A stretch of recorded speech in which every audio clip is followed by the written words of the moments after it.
Yeah, Christmas. Already you have got enough message about Christmas and all. So here we see some things here, right? Do you see here? Yeah, there is a crib.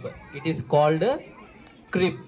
అంటే crib అంటే పశువుల పాక అని అర్థం. మీ అందరికి ఒక doubt ఉండొచ్చు, sir యేసు ప్రభు దేవుడు అంటున్నారు కదా సార్, దేవుడు కుమారుడు అంటున్నాడు కదా, మరి దేవుడు కుమారుడై ఉండి ఇట్లా సింపుల్గా ఒక ఆవులు లేదా గుర్రాలు పశువులు ఉండే ఒక పాకలో జన్మించాల్సిన అవసరం ఏముంది అని డౌట్ వచ్చి ఉండాలి. వచ్చిందా? మీ అందరికి డౌట్ ఉందా? యా, ఎందుకని ఈ పశువుల పాకలో పుట్టాల్సి వచ్చిందంటే, యాక్చువల్లీ యేసు ప్రభు అసలు విలేజ్ బెత్లెహేమ్, ఆయన పుట్టిన ప్లేస్ బెత్లెహేమ్.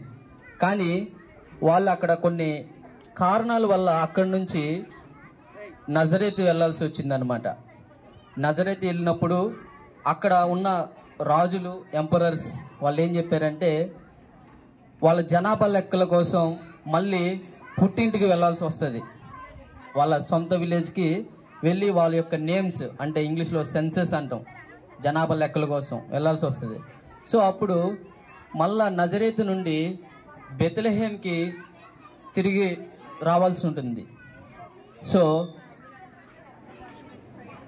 అప్పుడు బెత్లెహేమ్ వచ్చినప్పుడు అప్పటికే మదర్ మేరీ ప్రెగ్నెన్సీగా ఉండడం, సో ఆ బర్త్ ఇవ్వాల్సిన టైం వచ్చేసింది. సో వాళ్ళ సొంత ఊరు బెత్లెహేమ్కి వచ్చినప్పుడు అక్కడ ఎవరు కూడా వాళ్ళకి ప్లేస్ ఇవ్వరు అనమాట. So it is very bad weather and also people are not able to give a place to this family. So వాళ్ళకి అటు ఇటు చూసి ఎటు చూసినా ఏ దిక్కు లేక ఒక పశువుల పాక ఒకటి కనిపిస్తుంది.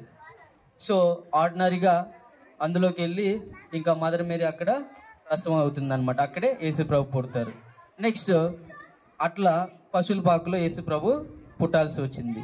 నెక్స్ట్ మనకి కనిపించేది మెయిన్ స్టార్. మీకు కనిపిస్తుందా star? Is it beautiful? So ఈ స్టార్ ఎందుకు పెడతారంటే, క్రిస్మస్ టైంలో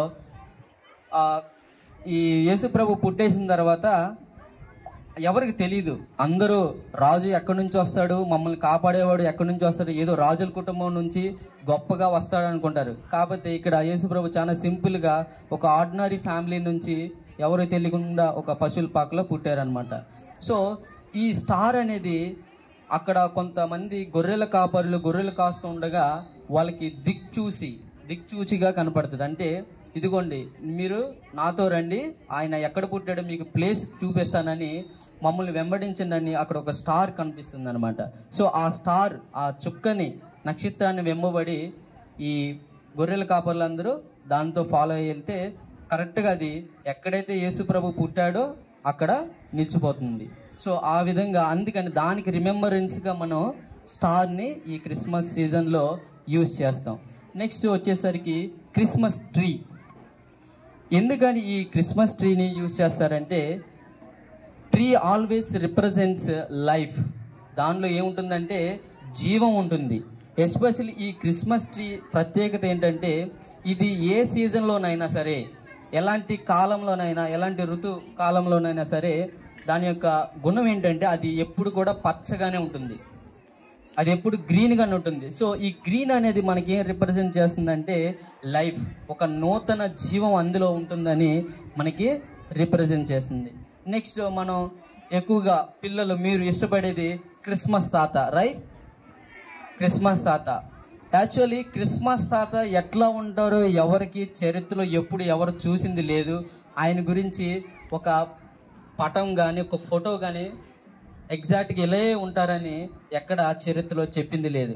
కాకపోతే 4వ శతాబ్దంలో జనాలు ఎలా నమ్మేవారంటే, ఆయన ఒక క్రిస్మస్ తాత యొక్క అసలు పేరు Saint Nicholas. What is his name? Ya, ఆయన పేరు సెయింట్ నికోలస్. సో ఈ నికోలస్ ఆయన ఒక క్యాథలిక్ ప్రీస్ట్, అంటే ఒక ఫాదర్, చర్చిలో ఫాదర్ అనమాట.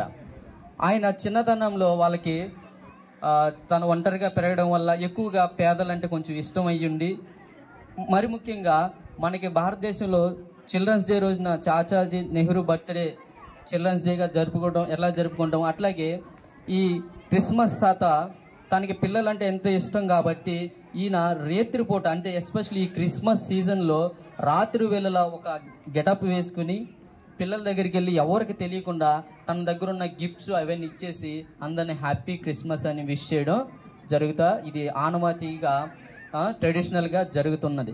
సో ఇవి మనకి ఎక్స్టర్నల్గా కనిపించే కొన్ని వస్తువులు అనమాట. క్రిబ్ అంటే పశువుల పాక అని, నక్షత్రం స్టార్ అది మనకి దేవుని దగ్గరికి వెళ్ళడానికి దారి చూపిస్తుంది.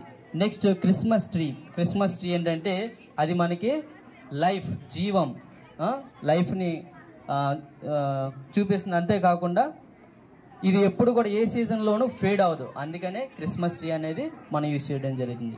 ఇది కొన్ని మన ఎక్స్టర్నల్గా మనం కొన్ని తెలుసుకోవాల్సిన కొన్ని విషయాలు. అర్థమైందా అందరికీ? Okay, thank you one and all. Have a nice day.